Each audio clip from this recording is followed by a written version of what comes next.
Yves Darrot, secrétaire général pour les affaires régionales à la préfecture de la Guadeloupe. Donc les fonds européens. Alors c'est vrai que la préfecture de Guadeloupe partage avec Mayotte la singularité d'être encore gestionnaire de fonds européens, et en l'occurrence le FSE, le Fonds social européen. Alors le FSE, c'est 175 millions d'euros sur le précédent programme, le fameux programme 2014-2020, et c'est plus de 118 millions d'euros sur le prochain programme. Alors, le FSE, c'est quoi? Le FSE, contrairement à ce qu'on pourrait croire, les fonds européens, c'est pas hors sol. Les fonds européens, ça touche directement le territoire et notamment l'humain. Et le fonds social, c'est le cas. Les jeunes en décrochage scolaire, par exemple, l'égalité homme-femme, la grande précarité, tout ça, c'est alimenté par le fonds social européen. À titre d'exemple, on ne va pas sommer de chiffres, mais c'est 10 000 jeunes qui ont été suivis sur le précédent programme, suivis, les jeunes en grande précarité, en décrochage scolaire, et dont plus de 95% ont retrouvé le chemin soit de la formation, soit de l'emploi. Donc c'est pas neutre. Même chose en ce qui concerne en effet l'égalité homme-femme, en ce qui concerne l'illettrisme par exemple.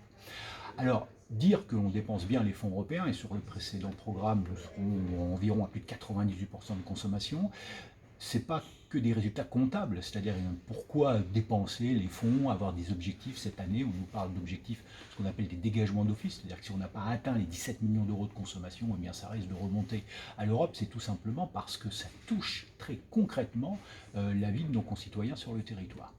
C'est également vrai, bien évidemment, pour les autres fonds qui, eux, sont gérés par la région, le FEDER, qui est beaucoup plus connu, puisque c'est un fonds de structuration, mais également le FERAMPA pour la pêche ou le FEADER pour la ruralité et l'agriculture.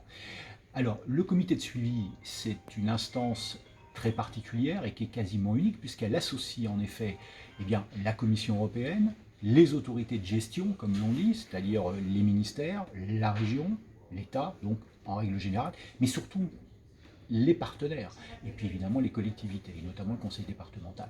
Non.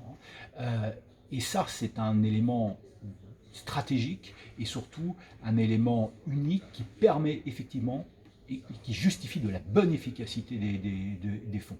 Ce ne sont pas que des résultats budgétaires, c'est un échange, un vrai échange avec l'ensemble des parties prenantes qui vont utiliser ces fonds, et encore une fois à destination du territoire, et en ce qui concerne le Fonds social européen, de la population en général et la population la plus éloignée, la plus précaire. Et donc c'est finalement quelque part préparer la Guadeloupe de demain.